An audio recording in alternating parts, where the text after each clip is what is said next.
Welcome back for another Indie Comic Union Drawjam as we kick off the Bronze weekend of Indie Comic Team Up. We're going to talk to Bronze Age memories as we put together a backdrop for our recap video, which will be up on YouTube later this week. The Bronze Age of comics is generally thought to run from 1971 to about 1985. It was a time for experimentation, struggle, maturity, and absurdity too. In the US, comic makers enjoyed some relaxation in the comic code authority that controlled comics.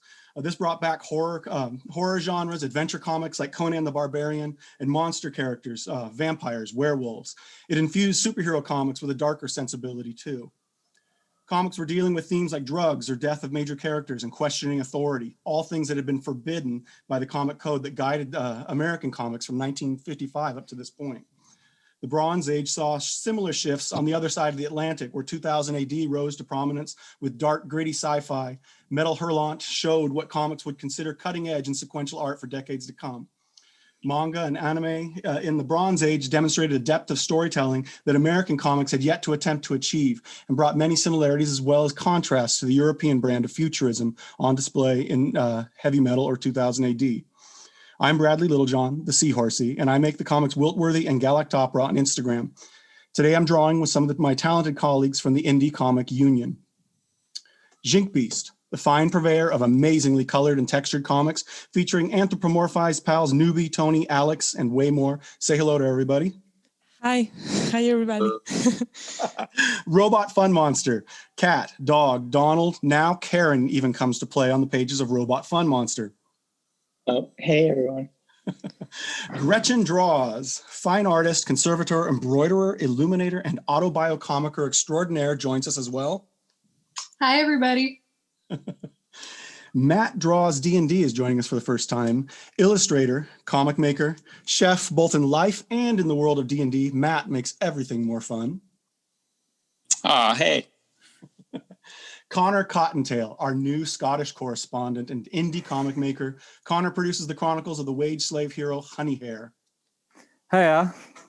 And last but not least, Buckets of Size produces highbrow, lowbrow comics, one brow each, with Solomon, Derry, and much, much more. Say hello to Kevin. Hello. All right. Well, with that said and out of the way, let's start drawing, or I'll start drawing along with you. How about that? Join us. Join us. So one of the things that I remember looking back fondly on my childhood, which took place in the Bronze Age, was comic shops. What are those? What's that? What are those? They don't exist anymore. Kind of a dying beast at this point, but they were a huge part of the Bronze Age for me, and what made comics so fun was wandering into those shops and everything it made possible to find that you wouldn't have found on the spinner racks before the rise of the comic shop. That's something I really miss, is going into like the drugstore with your mom or dad when they needed to do something, and you just kind of stand there at the comic spinner rack, because it was a limited selection of what you could get. But I don't know, me personally, I was just happy for it to be there, you know? Yeah, just and to hustle them for the 35 cents to get exactly. Yeah.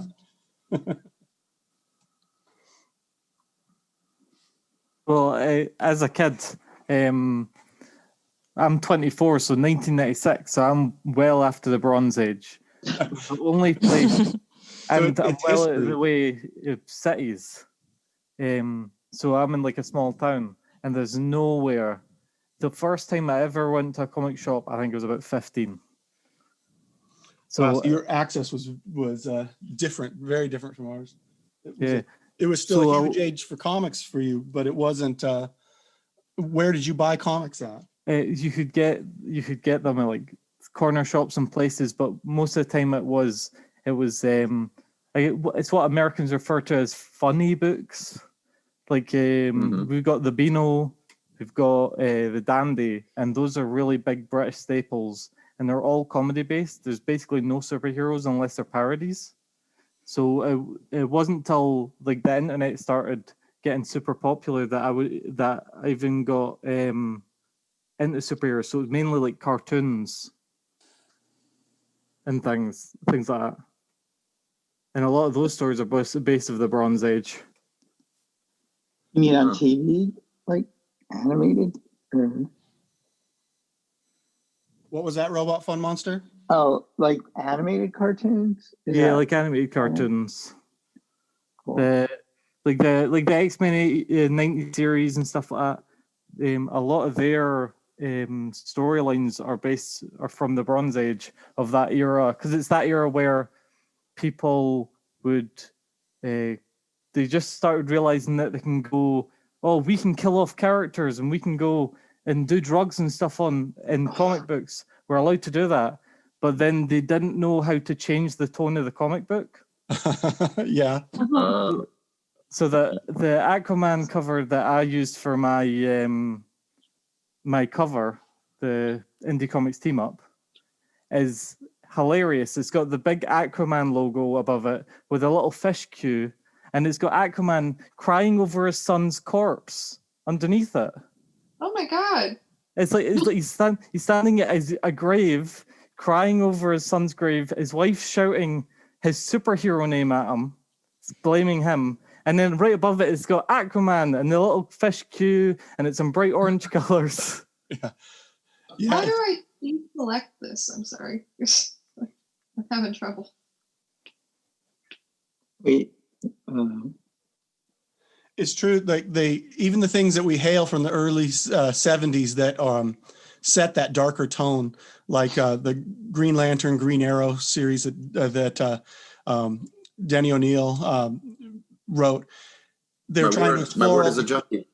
Yeah, they're trying to explore all these serious themes, and when you go back and read them, it shifted what was possible in comics, but the stories don't necessarily hold up. The tone is weird. You can see they were trying to figure out how to do something rather than actually successfully making mature comics. And then the thing that they say is the pinnacle of what the Silver Age or what the Bronze Age represented was the death of Gwen Stacy in Spider-Man. And that kind of holds up because it was so shocking that they really got rid of Gwen Stacy. Well, for the most part, I mean, they keep finding ways to reinvent her now. That's for the modern age to talk about all the reinventions. And wasn't for a long time. Weren't there like specific characters that everyone said they stay dead? Like, wasn't it Gwen Stacy, Bucky, and yeah, they tried really hard Barry to make Allen that or stick. something like that. Yeah. It was a long time before they brought them back. Yeah, they couldn't resist. Gwen Stacy came back when she got cloned, right? And is it maximum clonage or something it's called? I want to say it was like, it was recent. It was within the last 10 years, probably, right? Like it was. I think it was some the story with Norman it was Osborn. It was the Spider-Man clone saga. The Jackal cloned her and brought her back for like 2 or 3 issues, and then they realized nobody wanted Gwen Stacy back, so they killed her off again for like a shock death. Jeez. Yeah, and it would be a while till the Spider-Verse and all of that would open the door wide open to all of these characters getting repurposed. Was Crisis on Infinite Earths was Bronze Age, right? Yeah. Well, I think it was. Should I? Let me solve that. Like right on the cusp of it, right on the tail end. Yeah, it seems like it would be the tail end. I'm trying to remember when in my childhood that happened. Like in my head, I have a mental image of what a generic Bronze Age cover looks like. The faded color of the ink on the cover. When you look at them now, like yeah. So I'm picturing a cover for Crisis on Infinite Earths. I could be wrong though. It looks like it was 85 to 86, so it caps off the transition pretty perfectly, actually. Yeah.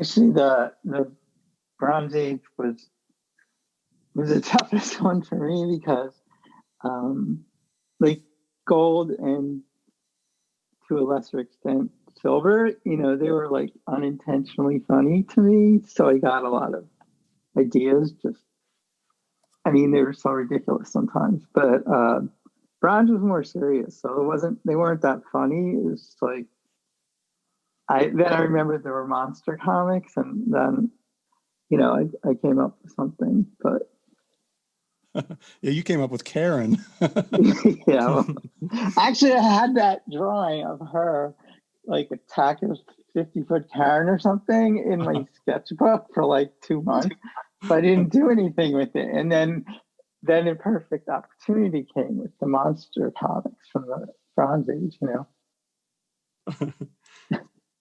That's okay to repurpose all your stuff like that. That's Well, it was smart. never published. It was never published. So Yeah, well, something we have to go so fast. Doing stuff on Instagram, I try to have something up almost every day, and that's a lot of planning and to make sure I have something queued up like that. And so, in the beginning, I was really hard on myself trying to just be so inventive. And I realized it's okay to rummage through your sketchbooks to pull out some stuff to be thrown up here.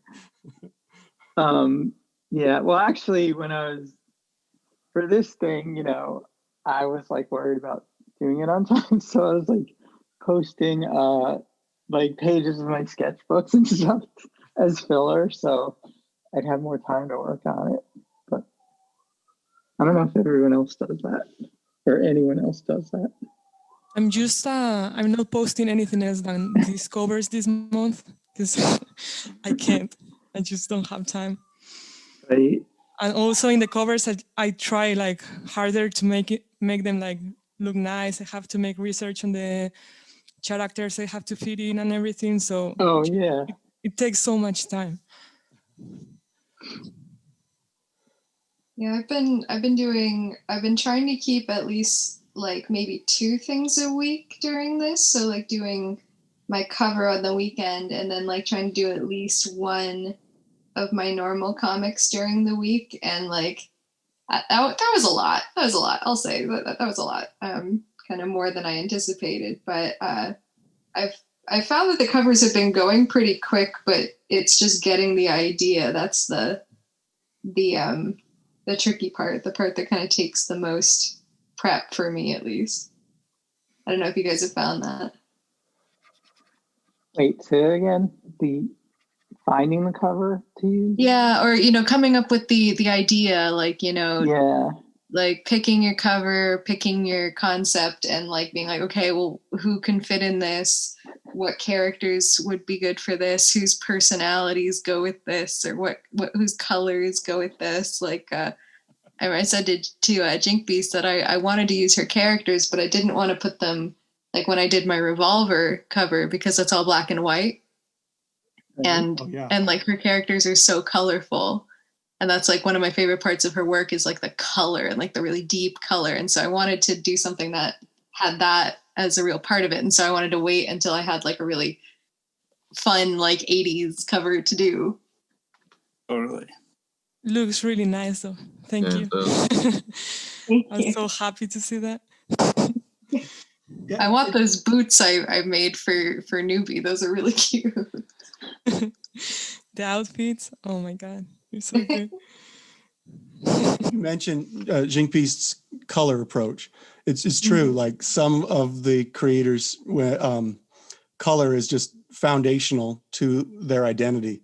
Like the thing that makes you ID whose art it is. And that with Jink Beast, it's definitely on the color side. And like John Osborne, the same thing. You really notice the way he approaches color. The second you see it, you go, oh, it's John's. I can see that color approach is a huge part of their style.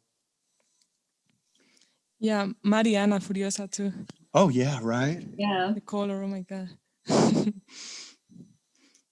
I've always really struggled with color, so it's been nice to kind of watch people who really know how to do it and how they execute with color, because I'm like a black and white artist who just downloads color palettes off the internet. That's about as good as it's going to get. I have a hard time drawing in black and white. There seems to be a divide of comic makers that they're either color fluent or color avoidant. Color fear. Yeah. It takes a lot more time. Gretchen, embroidery? Is it embroidery? Is that what it's called? Yeah. Wait, for which one?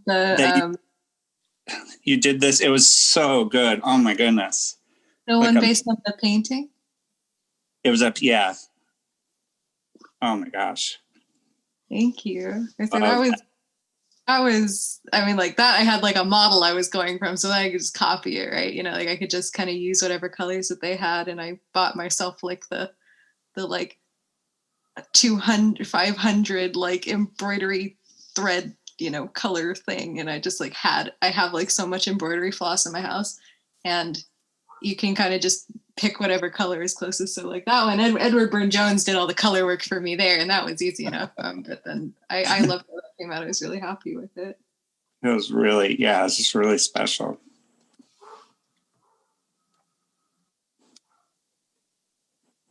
So do any of the rest of you guys, because I know I'm a bit of a, you know, a little bit crazy with all of my various hobbies, but like, do any of you guys do kind of artistic things that aren't comics? I painted some Christmas ornaments this morning. Oh, I used to. what did you do? Well, I was like a fine art major, so Ooh. I used to do weird paintings. Like That was a paintings, long time ago, though. paintings of what? Like just like other worlds, like sci-fi stuff, but still a little bit cartoony, I guess. But Mhm. yeah, it So wasn't really. Oh, sorry. Go ahead. I was saying I tried to take fine art classes, but my teacher just said that everything I did looked like advertising. Really? No subtlety, she said. So Oh, nice. What did he know? So I don't disagree, to be fair, you know. It can be harsh though. I think part of many of them view their job as thinning the herd. Mhm. Yeah. In a way, their criticisms and teardowns, I think, have the effect of promoting a certain look to the fine arts it's themselves, and Mhm. there can be a lot of discouraging encounters with art teachers at the college level. And Yeah, and to be fair, I don't think she meant it to like put me off, but like, because she did later try and make me, not make me, but she really wanted me to become an art major, and I just didn't want to, because I was like, this is not, you know, I've got other stuff going on. But she did seem to think that I would fit the profile for that, but I was just not, you know. After you hear something like that, it's like, well, I'm not going to go into the fine arts, am I? You know, so yeah, didn't really think it was what the people would have wanted from me. So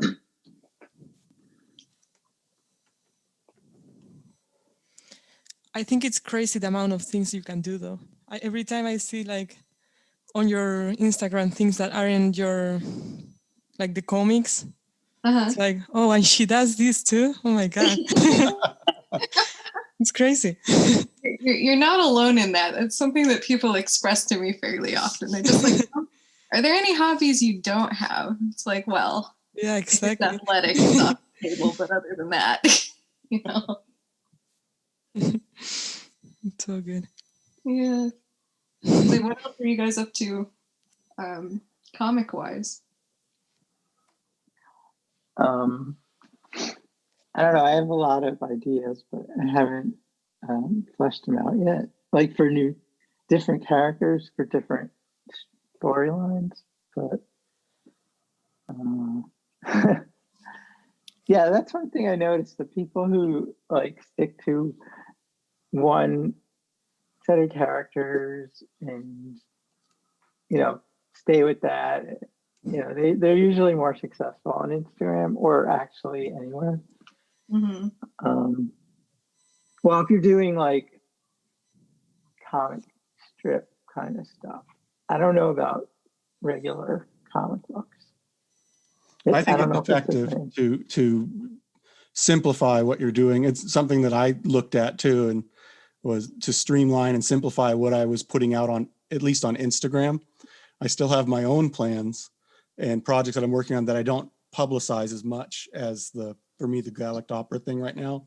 Right. Because it's so busy on Instagram. So the more you can solidify and just give an immediate, easy to read thing to people on Instagram, as they give you half a second in a scroll, you start to stand out a little better than you do if you're just trying to show them the next new thing and the next new thing that you're capable of. It feels Yeah, like I'm really bad about that. We're just giving up on consistency. Hey, Griffin, is it okay if I kind of have Pempe just sort of holding on to your bubble there a little bit? Yeah, you can hang out on my bubble. Cool. Yeah, if it can bear his weight, you can hang out on my bubble. Cool. Right? That was the other thing, and I had to pick characters, and I wanted to 2 different people, but like some people didn't really have like named characters. I think they were autobiographical or something. So I kind of steered away from that for this one, but yeah, it can be interesting. My modern age, and hey, Gretchen, I'll just talk about an extreme public. I'm hoping to use your character mixed in with a bunch of superheroes next week. I hope you're okay with that. Ooh, fun. And so that keeps happening to my character, and I think it's really fun because it's like my character is literally just me who is not a superhero, and I really enjoy it when like I think John Osborne put me in as like Jean Grey. That was super fun for me. So please go ahead. You're really fun. It is definitely in line with your Jean Grey cameo. Oh heck yeah! What I've got going on. I'm happy for that to be like my like weird secondary brand. It's pretty cool.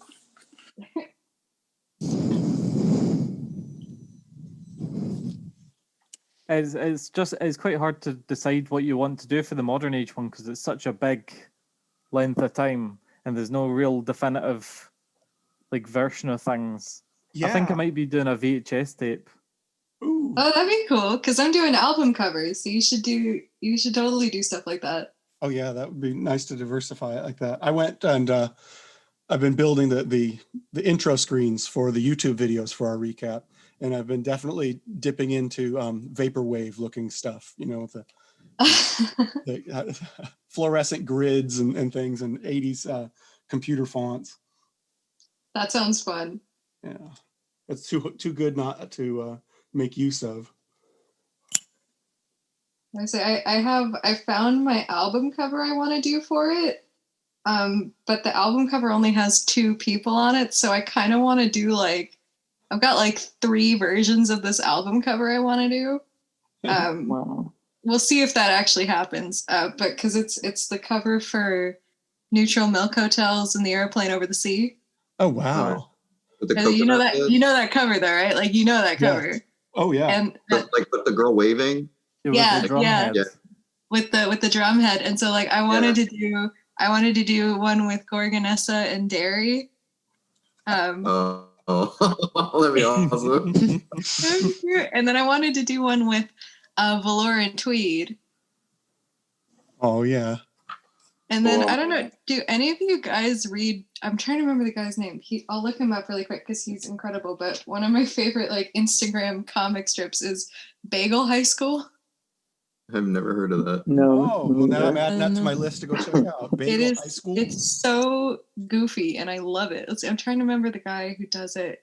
Are the characters bagels or? They are bagels with attitude. They're really funny. Oh God, no, I'm gonna try and find this guy. I might have to like come back to you about it. But he's the artist who does it. I follow him on Instagram. He's really fun. And yeah, he's got a strip called Bagel High School. And so I thought that'd be really good for the girl with the drum head to have just the guy with the bagel head. And you have good recommendations. I think it was Connie Conservation. Oh yeah, she's great, isn't she? Yeah. And I've been really enjoying her stuff too. She's pretty cool. The other one, if you like niche conservation humor, the other one that figured in that cover with me and Connie is she's called The Cynical Conservator, and she also does a comic strip. And yeah, they're really good. Both of them, I really enjoy them. Yeah, her I know. That's a sentence I've never heard before. Niche conservation humor. It's subcultural. We're all into it now, though.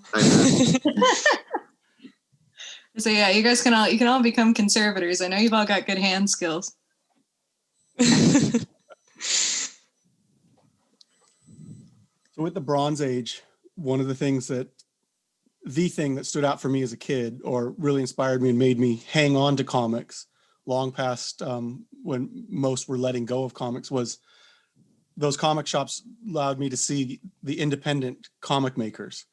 And that they were doing their own world building. They weren't just making stories for DC with Superman or stories for Marvel with Spider-Man. They were creating their own worlds that maybe sometimes looked like superhero comics or looked nothing like superhero comics, or they like Cerebus were mixing in a whole new thing and creating alt comics and indie comics and taking it in brand new directions.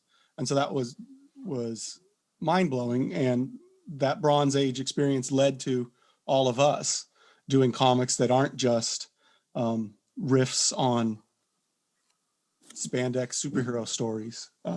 It broke everything wide open.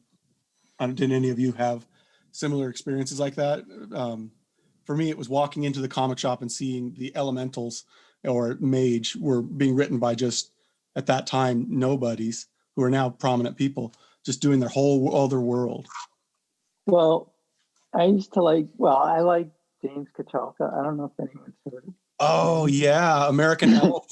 Yeah. Yeah, but I used to go into comic shop and the guy would say, he can't draw. What do you like? They should, make fun of me because they thought the guy couldn't draw superhero stuff. So. And that's true. As much as it was a gateway to seeing what was possible, like for me, that was a positive experience. Comic shops can also be these gatekeepers of cool. Yeah. That's why I never went in. I didn't go in a comic shop till I was in college. That's right. You have a comic, Gretchen, you have a comic recently that was about being told what actually to buy in the comic shop. Oh God, you guys, I swear to God, it's the worst thing ever. I literally go into Forbidden, oh wait, no, okay, sorry. It was our local Forbidden Planet, and the guy there, I literally, because I went in and obviously, I'm an indie comic maker. I hang out with a bunch of indie comic makers. So I go up and I was like, where are the indie comics? Can you please direct me to your small press rack, basically? And most people have their local rack, the people who make their comics from the city you're in. And that's kind of what I was looking for.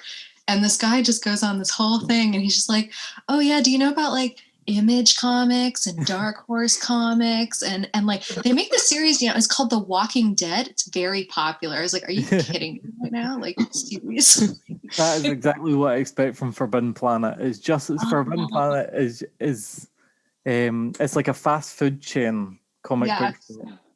Absolutely. And the punchline of the comic is I of course went into the other comic shop in town. I was like, where's your small press rack? And he's like, over there. And I'm like, I'm only shopping with you forever now. I didn't know they were international because I thought it just started in New York City. That was it.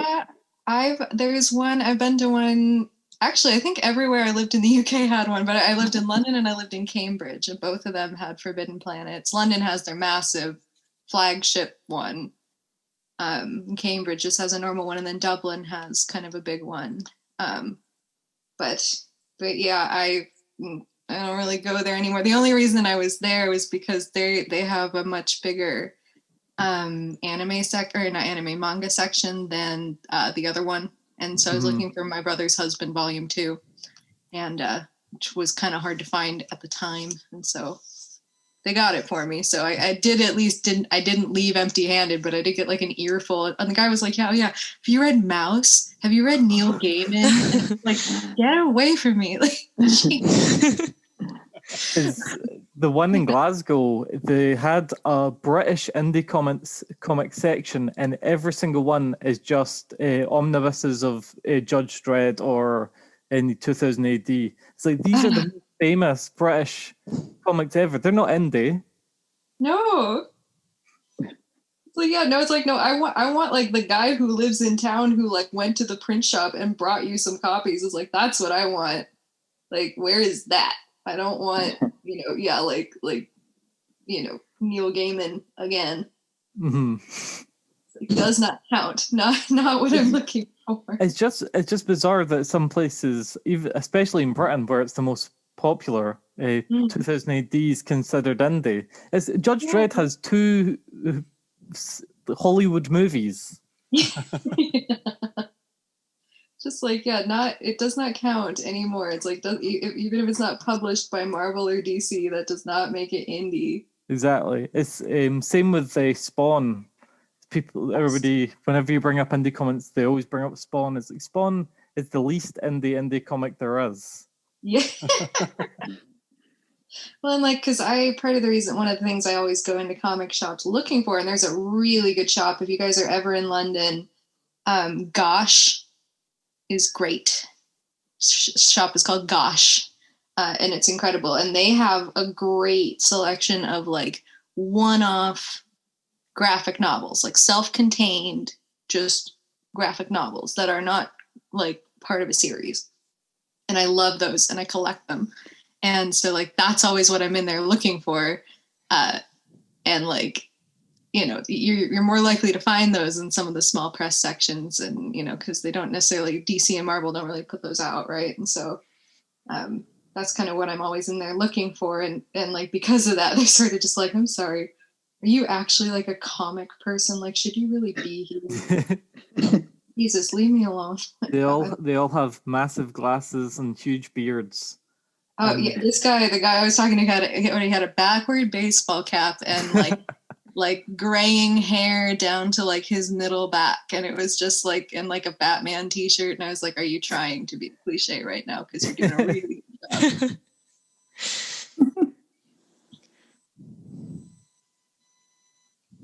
Maybe we should start a comic shop. That's what we should do. Oh my God, that's awesome. Indie Comic Union comic shop. Nice. No gatekeeping allowed.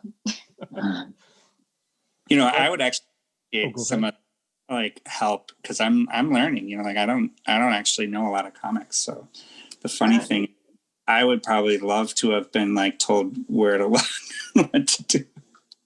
Well, you have to be like, I never really got into traditional comics because you need like a sensei. Yeah.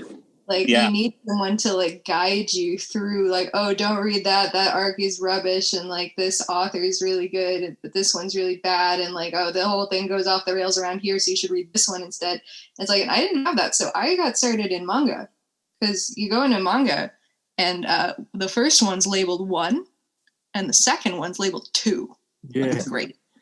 And it goes on from there. And I love having or like that is really, really great. Mm-hmm. And the books were it was easier to get into them too, because the books were packaged to be introduced to an American audience like you experienced them. Whereas American comics just existed in this massive flood that was mixed in with pop culture, toys and other representations. It was just a sea, like you said, you drowned and you needed a guru to guide you through it. But because the whole plan with bringing a manga in was to market it, the books were labeled 1 and you just plowed through it. And the narrative was really, really sequential. Whereas American comics were already starting to just constantly reboot and retool and rewrite the history. And I mean, yes, exactly. Where does like underground comics and alternative comics fit in the indie comic universe, or does it at all? Do you know what I mean? I think it overlaps entirely. I think it's just like music. When you have that alternative label, but you also have the indie label, and a vast portion of indie rock overlaps with alternative rock, but not all alternative is indie, and not all indie is alternative. But that's the thing. The indie aesthetic is kind of a sideways comparison. The indie is really a DIY element. I always remember when they started talking about the long tail of the internet, and businesses like Amazon created the possibility of the long tail, which meant that really micro subculture interests could be represented on something like Amazon because it didn't have to be in a physical shop. So there weren't limitations on how much could be sold by Amazon or how many small interest groups could be represented. Amazon could show it all and you could get access to it, and that would make it more popular. The long tail made indie, both on the internet and on retailers, possible as a DIY thing of representing a really small project or a project that didn't want to answer to investors or bigger companies.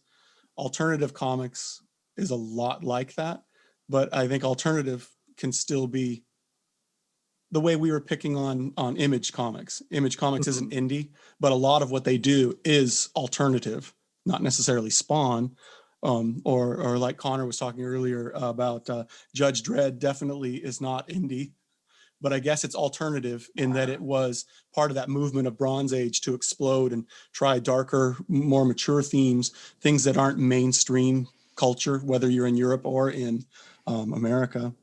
Anyway, I went on and on, but that's my read. There's a documentary. I think you actually recommended it to me about 2000 AD. Oh yeah, on Future good. Shock. That they made. Yeah. It's really interesting. Yeah, that's highly recommend. I think Tubi and Amazon, you can find that in the States at least. What's it called? Future Shock. Yeah, Future Shock. Future Yeah. Shock. I'll definitely check that out. That sounds really cool. Yeah, that's a good way to spend an hour and a half is going over that. It's interesting too because you see how when 2000 AD like got really big, all of a sudden all the major publishers in America were like, hey, let's bring these guys over and have them do stuff here. And like that is the basis for a lot of stuff even today.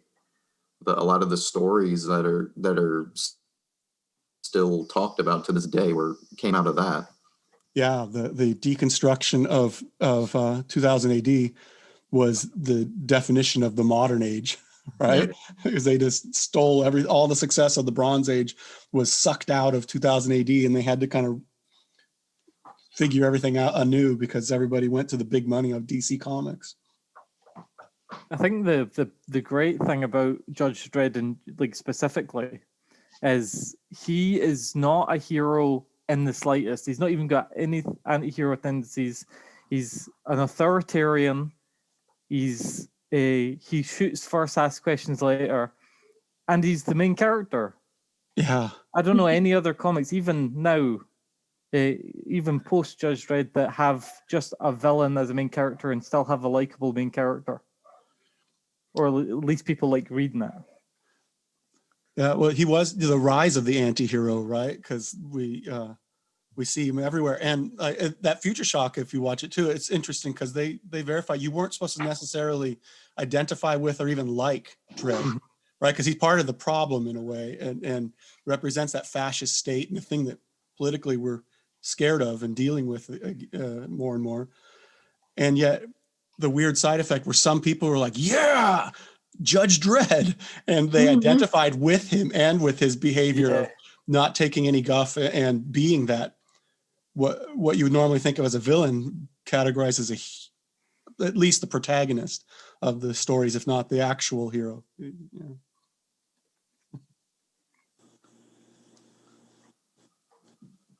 Well, now everybody on TV is an anti-hero, right? Yeah, right.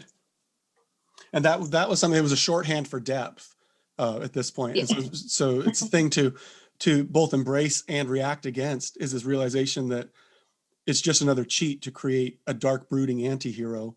And that's going to give you credibility or edge to the product that you're putting out.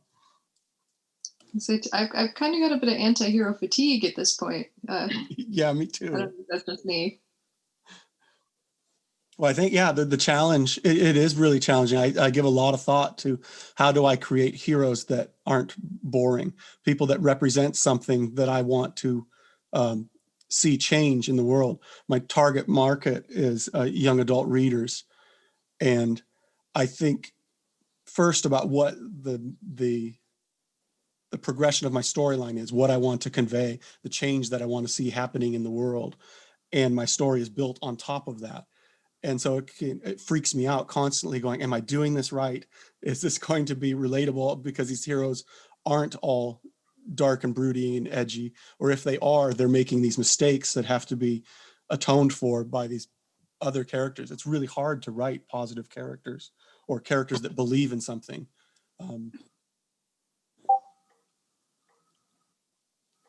Yeah, well, it's realistic. The having people, it's like a shorthand for realism, the anti-hero, because it's a lot, just like in real life, it's a lot harder to believe something and keep those beliefs in check than it is to basically say that you don't care about anything. If you know what I mean. And it's really easy for people to think that but then that's after like a long time, especially in the Bronze Age, after a long time of really super good superheroes, people thought it was a new cool thing. Oh, but now it's the absolute opposite. I bet you if a Comics Code Authority came in now, people would read more good guy superheroes than they would, because I'm thinking about characters that are getting more play now with people like Kamala Khan. And Captain Marvel's not quite like a goody-goody superhero. She's more of a soldier superhero, but she is a positive superhero, and those are two of Marvel's best-selling characters at the moment. Yeah, and then you got Captain America in the movies, who's like Boy Scout USA, and I love him. But I mean, like, even I think recently, they made there was like a storyline that ran for like 6 months and a bunch of titles, Nazi and it was like the big Marvel event, and where he ended up being a Nazi secretly. So it's like, what? Well, it turned out that it was like a magical cosmic cube that created a parallel universe one, but the real one also existed in the same universe. So Good Cap was actually a good guy, and he was never really a Nazi. Oh God. This is why I have a hard time like breaking into comics, right? Like it's like, okay, so do you start reading before that, or do you just ignore that and jump over it and just move on to the bit where he's not a Nazi anymore, or like what? Just pretend that didn't happen, or do you have to read it for context?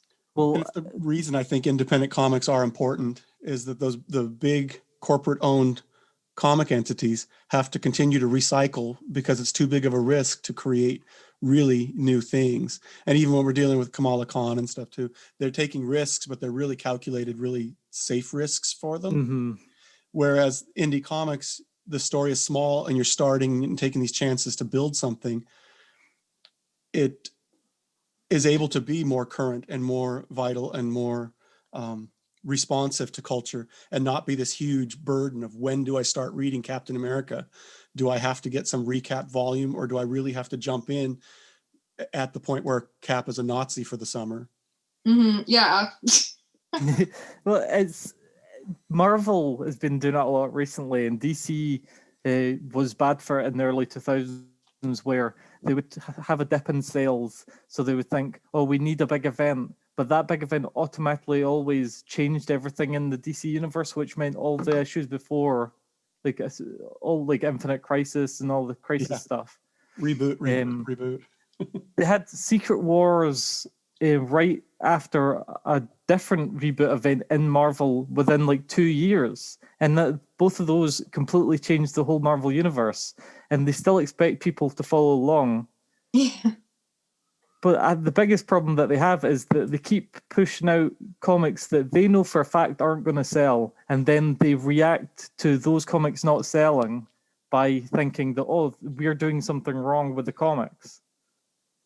You know what I mean? My friend owns a comic book shop, and you can every when there were still conventions happening, every year we would just have long boxes full of event comics from Marvel and DC that didn't sell. You order stacks of them, hoping that this is the one that's gonna really blast off and everyone's gonna want it, but you inevitably end up with just piles and piles of books, because every book ties into the event.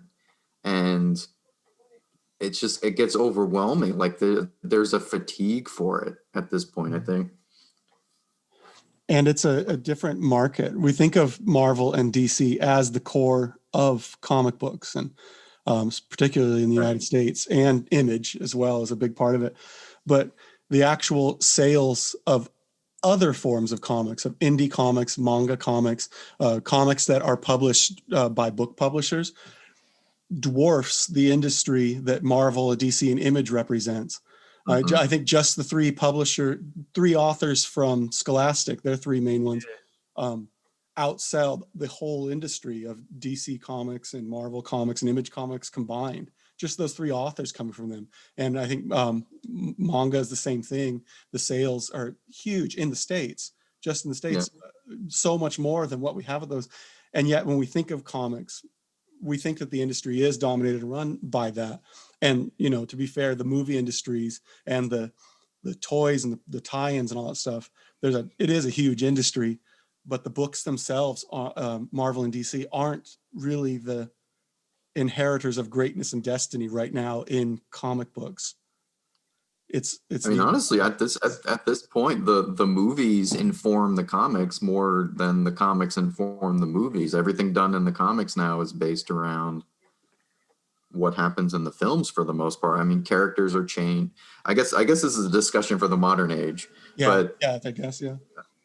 Anyway, no, it's interesting. And there's a Bronze Age comic that I was trying to remember whether it was actually Bronze Age or not, and it technically is because it started in '82, and it's indie. And if you haven't read it, you should. It's called Love and Rockets. Oh yeah. It's I had heard about it for years, like in the background of things, like mentioned, like that it was amazing, but I never actually sat down and read it until a few years ago. And I love it. I can't recommend it enough.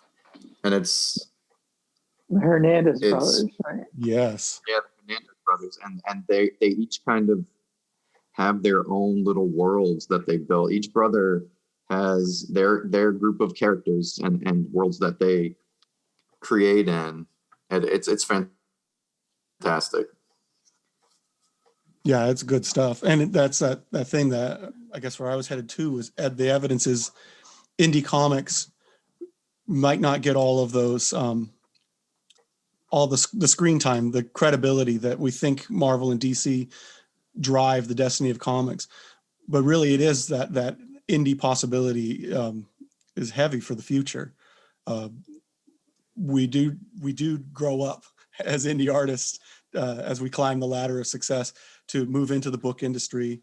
A lot of us do move into doing Marvel and DC comics, but we drive what's possible in the future and what's actually going to be interesting.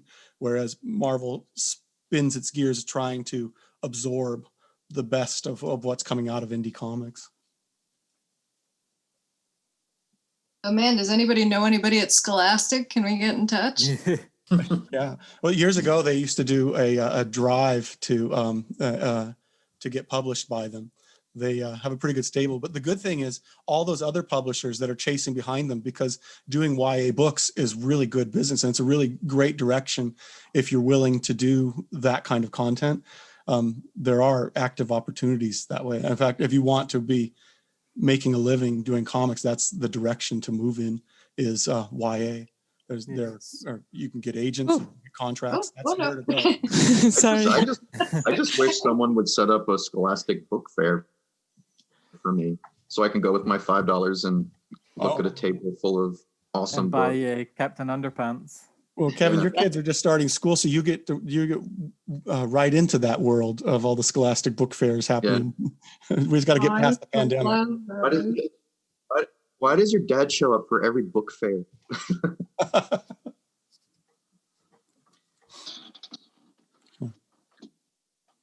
So when is the Scholastic Cinematic Universe coming out?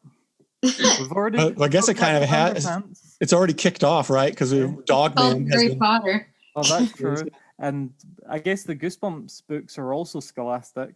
Yes, yeah, for sure. And I'm sure that we'll be seeing some kind of adaptations of Raina Telgemeier's work, and then Amulet, is a wonderful series that is very influential on me. And I know that that's scheduled for, I think it's either Netflix or an actual cinematic release coming in the next couple of years. And so yes, Scholastic is on their way to multimedia dominance too, for better and worse. For the modern comic cover, I was actually going to do a Goosebumps cover, but I couldn't find one. The closest one was a Night 11 Dummy 3, because I was looking through all the ones that had, because that's a lot of Goosebumps has got a really great art on it, but they are things like a single figure standing in the background, or there's the classic one with the skull coming out of the lake, like the half the head. Oh yeah. And it's really hard to like squeeze characters in there while also having that aesthetic still recognizable as Goosebumps. Yeah. Were you looking at the 80s covers, the original covers Yeah, the Americans get all the good covers. Whereas in Britain, when they released the original ones in Britain, we got raised covers that had like slime across the front with the main character's head and hands, or like a something to do with the story sticking out of the slime. I'll need to find a picture. I remember that. Some of those were here too. We got some of those releases in the 90s, I think, or maybe it's the turn of the century. I don't know. Those are the main releases we got. It wasn't till probably early 2000s that they started releasing like the American art version on the squared, sterilized Scholastic covers they started doing. Did they think you guys would be too scared? I don't know. Are you kidding? They do stuff like that all the time. Where there's a video game, the classic example where instead it was like Tony Hawk's Pro Skater, they changed to Tony Hawk's Pro Skateboarding, just in case British people thought that it was figure skating. Wow. I would love to watch Tony Hawk figure I was about to say I would play the hell out of that game. if they did like a Tony Hawk's Pro Skater style figure skating game. That'd be so fun. Tony Hawk he would be good at it too. He would be like working his butt off to master figure skating. I'm taking in the drawing, you guys. It's really awesome. Yeah, I've stopped drawing and I'm just taking it in too.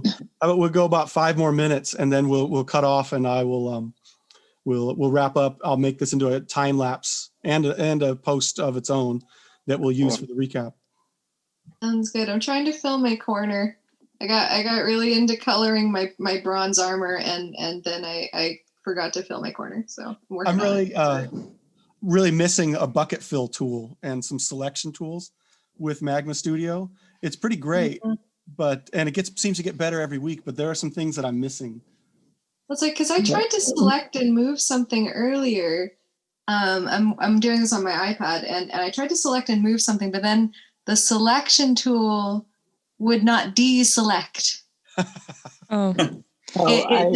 It stuck around, and then it wouldn't let me draw outside the area I'd selected. So I had to like have a little freak out for a second. Thinking of it like Photoshop from like 2003 is what it feels like to me. Like Microsoft Paint. Yeah. There is a bucket tool which I used last time, but it screws up the Zoom broadcast. Remember, there was like white spaces where I used the paint bucket. So I purposely stayed away from it. Because I see a bucket tool, but now I'm afraid of it. So I'm not going to try that. This application is Bronze Age too. Yeah. Nice. Gosh. I also, because I work in Procreate, so like, which is like, it's kind of like Photoshop for wimpy babies who can't learn how to use Photoshop. At least that's what I am. I am a wimpy baby who won't learn how to use Photoshop. And so I don't actually know what half this stuff does. And so it's all been kind of a process over here in the right-hand corner. But we're getting there. Oh, Gretchen, it's awesome. Yeah, it is. Thank you. So Gretchen, do you do all your digital stuff is on an iPad, or do you have a workstation that you work from too? Oh, I have no money, so I bought an iPad. Like I got some money from a family member a few years ago, and I bought my iPad, and everything is on my iPad. And so, like, yeah, it's all Procreate, me, iPad, and pencil. Is anybody else on a tablet? I'm on a OG tablet, which is like a cheap knockoff. One of the, I was going to say a big brand name, but I can't even think of one. Wait, Like a Wacom? Wait, yeah. Oh, well, how do you say it? like Cintiq or something, but I don't even want to Yeah, think yeah. about it 'cause But it's you so- have it hooked up to a PC, or is it self? hooked up to a PC, Yeah. Okay. Yeah. so it's just like a screen. Hey everybody, I'm gonna mute myself, but stay on. My little ones are incoming shortly. So Oh, okay. Okay. It's but, really nice having you on. yeah, this is really fun. The dads, go ahead. Yeah. Yeah. All right. I've had one of my kids' head pop in. What's going on? My daughter came in for a minute telling me her brother won't let her ride in his Power Wheels Jeep. And so I walked away from the mic for a minute or two. I was like, I hope no one tries to talk to me. Oh, on that note, Kevin, Yeah. I'm reminding you to unplug the Power Wheels Jeep. I did. I remembered to do it. I didn't know the. Well, see, there's a We were specific talking reason for about that. reminders the other day. Is You this can't- like specific dad Jeep trauma? What is happening? Well, all right. So the first time you charge a Power Wheels battery, you have to charge it for 18 hours, and every time after that, you have to charge it between 14 and 18 hours. And if you do it more than that, you kill the battery and it doesn't work. So I did that the first time and accidentally left it running for like 3 days charging and forgot about it. And so I had to buy a new battery. So now I have to like set timers on my phone and get up in the middle of the night to go unplug the battery for this thing. Power Wheels Oh. Jeep, it's a lifestyle. What is this? This is like a pet. Oh, I was like, batteries have advanced so far. Yeah. Yeah. Like, but apparently Power Wheels hasn't caught up with that. I don't know. That's oh my god. That is like the most high maintenance dumb stuff I've ever heard in my life. Like I can't swear, we're keeping it kosher, but like that I had a different word in there. Comes out of a bull. Okay. So, yeah. Oh goodness, yeah. I'm sorry you have to deal with these things to make your children happy. He's the one driving it. Connor, I like that flat like cut style that you're coloring in. Yeah, well, I used to this, and I don't know why I did this for so long. If you look back at my Instagram, I used to scan in bits of textured paper, then do this, Oh, cool. and like rub out parts of the textured paper I had layered on Photoshop to create the colors on it. And looking back, I had such a limited like color palette. It all looks really bad now, especially since the black layer is all hand drawn. But since I only just started using my digital tablet this year, and I think I've improved a lot since then. I'm gonna have to go take a look at this now. That's interesting. It sounds like a really cool process that you had going on. Was it a situation where you had like big ideas and it didn't execute, or did you like it at the time? Well, I did it because I felt like it was easier, but it was one of those things where I had thought I'd probably cheated like the system and thought I had like a quirky style or whatever. But then it turns out that I've been doing it the hard way and I wasn't making any progress in improving. And so just changing how I did it improved a lot. Yeah, So because this is looking really, really sharp. I guess I got to deep dive on your work now and take a look at this criticism. Sometimes we're harder on ourselves than is necessary, but this looks great what you've got going on now.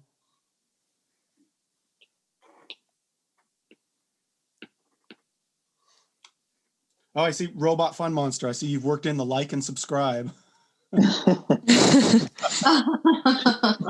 Well, that's what you said to do, right? Yeah. Oh yeah. Hey, there's no Karen. Where's the Karen? Oh, well, she's not a regular, so. Do you need to speak to his manager? Is that what's going to happen right now? Yeah. But I got the demon in there, so who is my favorite character? The demon is your favorite? Well, he makes me laugh, just his facial expression. Like in that worldwide hell. Now you have a red demon that shows up sometimes too, right? Well, actually, that's Devil. That's his boss. Okay. It's like a I'm corporate. going to ask that relationship. Well, it's like a corporate. It was intended to be like a corporate satire, and he originally applied for a job with the Devil, but then I started working politics into it for a while. But yeah, so it's like boss and I don't know, worker, junior manager. And Jink Beast, you've got it going on. So I see, your corner looks so good. I'm trying to compete with your corner. It's not going very well. Your color really looks so cool. good. you have you work with high contrast with your colors. Do you think about, or do you have patterns that you now have problem solved and naturally go, like when you do that yellow technique, do you then naturally know to pair the orange next to it, or are there different kind of shortcuts in your head that have? Yeah, I just like right now I'm working automatic, so I just do whatever my hands ask to me, basically. But I think I got patterns from like doing it so much, so I don't really think about it too much. Are those? Have you ever used those characters in your comic? Yeah, most of these are actually just like simplifications, because I'm drawing with my fingers, so I can really do very elaborate stuff. So I just do this kind of simplistic, made up characters. No, they're really cool. You could just They do a look whole great. strip with those like Thanks. animals. They're really easy to make and fun. So yeah, you seem to have like a real instinct for like bright colors, and it's so cool looking. Yeah, I don't know. I just pick the colors I like. Immediately I like bright colors. Yeah. Your whole palette sets you apart, and the way that you pattern it and break up all the fields, it makes it so that when I'm scrolling through Instagram, I immediately, even before I see your name or identify characters, I see the rhythm and the color that you have going on. And my mind just goes, oh, I know who this is. Oh, nice. Yeah, it's really good. And I think very effective on Instagram and the way people consume it, because they just, are fast scrolling through looking for something to make them stop that scroll with their thumb and take another look. And I think that you probably are very effective at doing that to people. Yeah, never thought of that. I think Thanks. Kevin doesn't use a lot of color, but here he does. But I have the same kind of reaction with Kevin, because with Buckets of Size work, it's very geometric and the characters are broken down, and you can really see that there's going to be this focused event happening. And I behave very similar with Kevin's stuff as I do with your stuff when I see it posted. Why don't you use more color, Kevin? Because I'm terrible with it. Like I just realized I forgot to draw fins on Solomon, and I can't quite fit them in now. So yeah, but like I don't know. I've been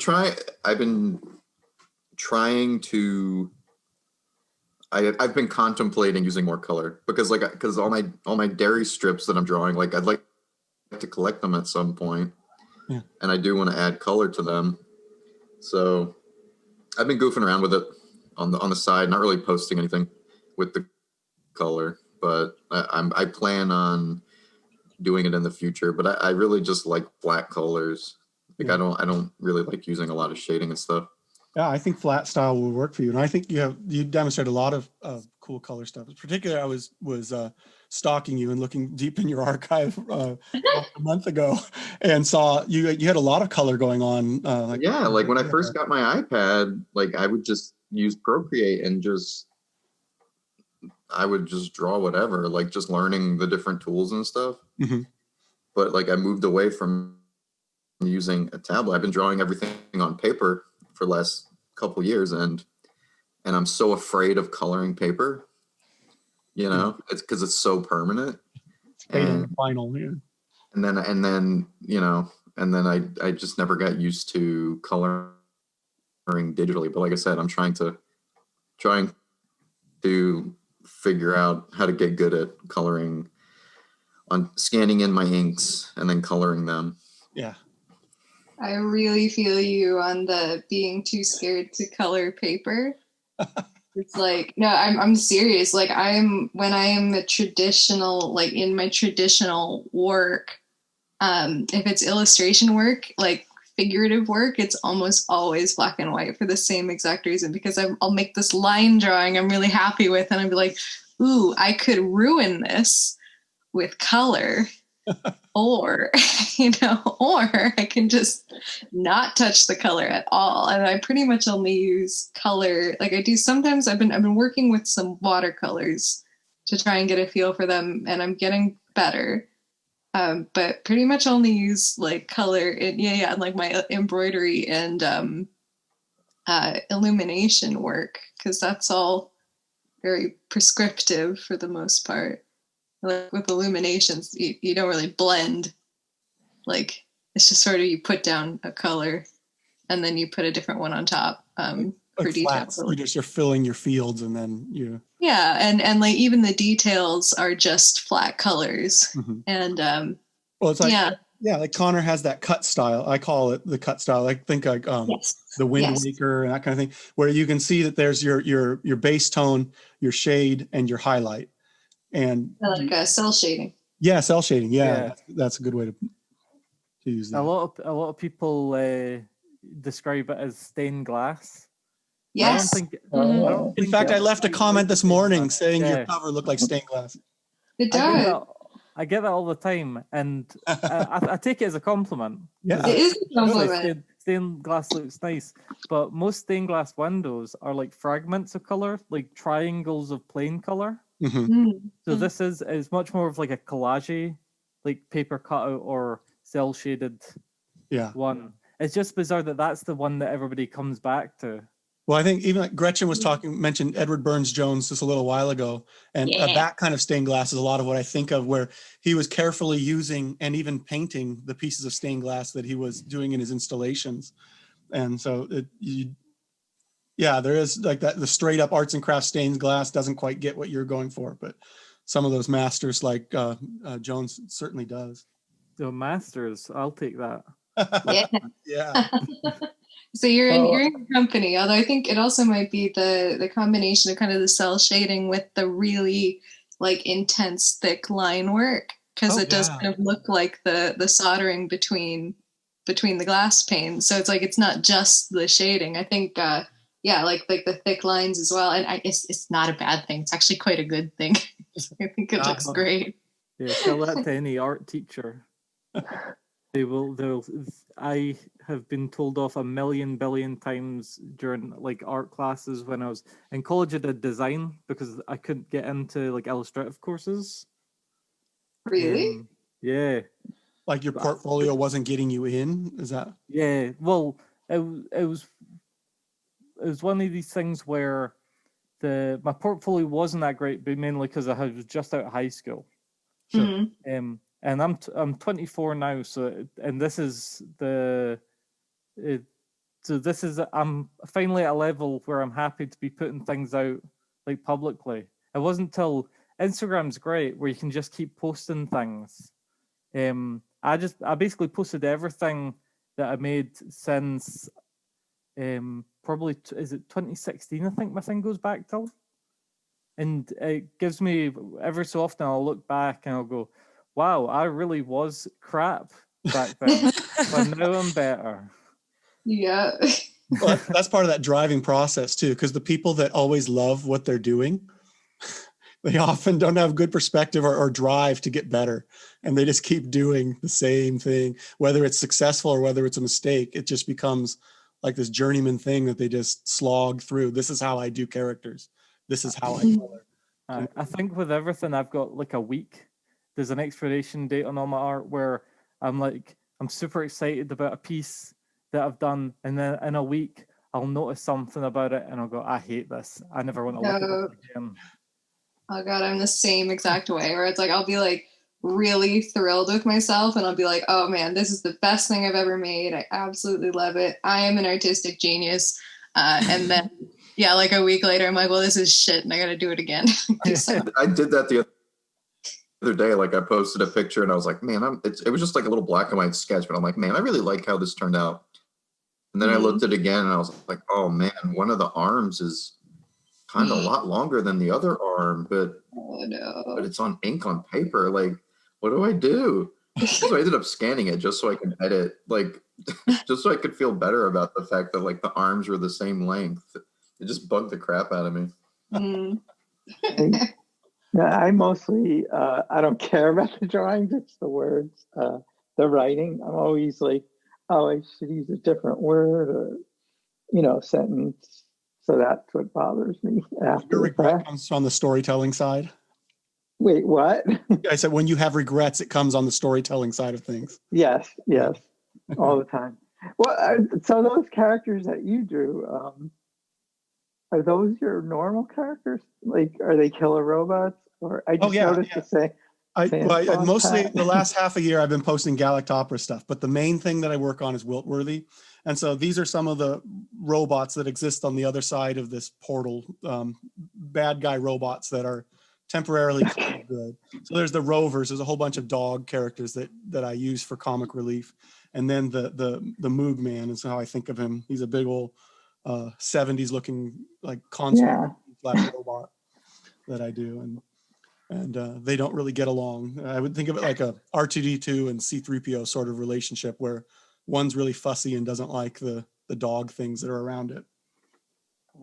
Oh, and also the cross-hatching technique. Like I've never seen that before like that. Did you invent that? Like, oh no, yeah. I don't know where it would say I picked that up in just art classes early on. I think I can remember doing stuff in the 80s. Just bring that in. That's my lazy shading when I didn't want to really fine tune or do things because I'm busy trying to think about pay attention to what everybody's saying here and kind of be the glue in between things. So I can't get too intense with my art. So that's my lazy shading that I fall into. It's just cross hatching. Geez, dude, if that's your lazy shading, I'd love to see you're like concentrating shading. Like, that's my words. I have a lot of regrets with things too, where I look back a year before and I go, oh, I could do that so much better.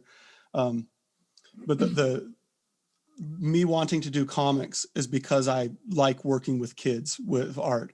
And the biggest thing that I see in classrooms with kids, and you can read articles and statistics, is that people give up around the 4th grade drawing or considering themselves an artist. If you go into a classroom before around 4th grade and you ask them, who here is an artist? Their hands just explode and shoot up. But like 4th grade and beyond, their hands don't go up because they're getting savvy and they're getting clued in, whether it's Instagram or TV or whatever, that art is fine art and art is only art when you're awesome at it or you're really good at it. And so they don't see art as this thing that's inside of them. They don't see themselves as makers, where the artist is somebody that's constantly getting better. But the cool thing that I think about all of us talking about how we hate our own art is that the self-loathing that we have is what makes us artists, because we critique it and say, oh, last week or last year's art is awful, is the whole reason that we're good.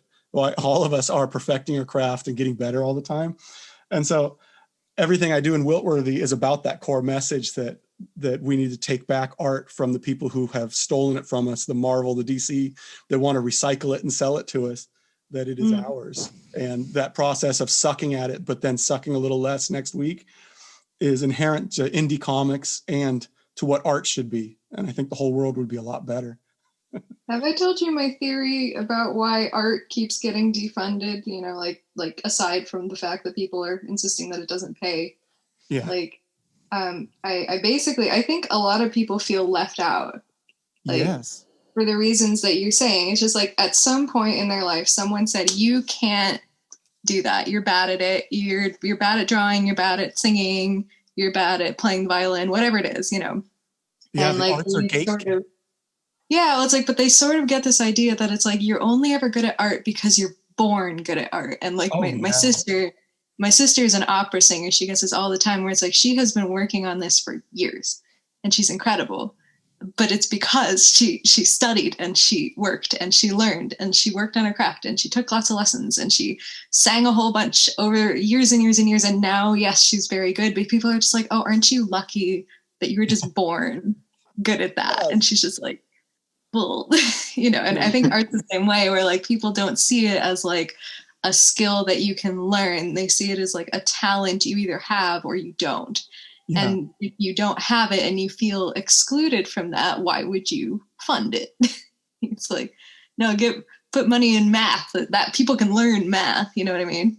Yeah. And the therapeutic, the sense of self that comes from, it doesn't have to be visual arts, but having this process, not even the product, but being involved in a process is so important. And human beings more and more lack that. And that's bad for culture together because we don't understand things. We say, oh, you were born that way. Things are static. And it's like a form of classism. It locks you away and apart. Either you're excluded from art or you're locked into this club where you are the de facto totem artist in your family or your school group or your whatever circle you're in. It's not this thing that you can, like, we're coming together to fraternize. We all have different processes. We all own different successes and failures, but we all continue to work at it. We don't have people where we go, oh, well, they're an artist. The rest of us make comics, but we suck at it. We don't tend to do that because we're all in process and we see that as a different avenues to success. Well, I mean, everyone else is an artist and I suck at it, but it's not going to stop me. Yeah. Yeah. That's great too. Yeah. You don't, but yeah, that rhetorically. I try to remind me. I try to remind myself, like, sometimes I'll look at something that has been published and it may not be particularly something that's appealing to me, but it got published for a reason. Like, and that means that someone out there liked it, right? Yeah. So I try to remind myself that, like, even if I think that even if I'm not happy with my own art or I think it could be better, like, there's probably someone out there who will appreciate it, you know? Like, so just try to improve what I'm doing, keep doing it. And maybe I'll eventually grow to love it myself, but I just hope that there's other people out there that will enjoy it because I'm putting a piece of myself out there, you know? You know what a more mainstream example is? Well, at least to me, in the 90s, there was the extreme era of superhero comics, and Rob Liefeld, he put out so much work for things like Youngbloods and stuff, and he gets a lot of slack for that. Because it feels like, because it was that 90s extreme era, it feels like it was all just marketing and it was really fake, and it was a lot of it was like, well, clearly like copies of Wolverine and stuff. Every single one of these teams had copies of Wolverine. Yeah. But I think I've got a newfound appreciation for him recently when he's talking about it. He talks about in some interviews and at cons and stuff, he's talked about how he thought it was like a passion project for him. It was a passion project he was getting paid mainstream money for. And I think that's given me a new, like, perspective, because I was one of those teens that was like, oh, Rob Liefeld's terrible, he can't draw, his eyes are all squinty and these women don't make sense. But he is that same kind of artist where basically everybody in the mainstream makes fun of Rob Liefeld's kind of he's aesthetic. Yeah, but he is deserving. It's stick-to-itiveness. Yeah, continues to progress and be at least true to himself, and that is something that I think he's built a reputation around. I've seen some stuff recently. He's dipping his toe now into digital art, and he's pretty honest talking about how he both likes doing it and it's really hard for him. But he's showing off that stick-to-itiveness, that he still keeps going and still keeps running with it, that engaging that artistic process. And that is admirable. I don't particularly enjoy his work, but I enjoy him more and more as I get older because he didn't give up. I mean, that's a lot of garbage to put up with, a lot of negativity. Even though he has had financial success, it's not so much that you want to see anybody take all that criticism. But I've grown to like him just because he doesn't stop. He's insatiable. Yeah. Rob Liefeld continuously improves, and then on the opposite side of the 90s scale is Frank Miller, who gets worse and worse and worse and worse, and people keep throwing money at him, no matter how racist or just bad his art or his stories get. They just keep throwing money because The Dark Knight Returns made so much money. Yeah. Yeah, it's definitely, I feel uncomfortable. If I open a Frank Miller book at this point, I am prepared to cringe. I'm happy if I don't, but it's a scary experience for me to see what's going to be inside. Once Holy Terror got brought out, is there any going back? Yeah. Well, I think Holy Terror was supposed to be a Batman book originally. Yeah. Oh, man. And the DC even was like, yeah, you're Frank Miller, but you're not getting Batman for this. This is too much. I've got to run, guys, but it was awesome. This was awesome. Yeah, this was a good meetup. We should probably just, if anybody that wants to keep drawing, keep working at it, I'm going to stop the Zoom here, and we'll use this as a time lapse, as well as I'll post it on YouTube as soon as I can get it rendered. We went way past the time I thought we would because the conversation kept going. I hope people want to hear what we have to say. What you guys get for being interesting. I hope everyone has a great weekend. I'll talk to you guys later. Yeah, you too. Yeah, you too. Bye, Enjoy Bronze everybody. Weekend. Bye. See you later, everyone. You've been listening to members of the Indie Comic Union discussing the Indie Comic Team Up, which is happening throughout December. You can like, follow, and subscribe to our stuff on Instagram and on YouTube. Thank you.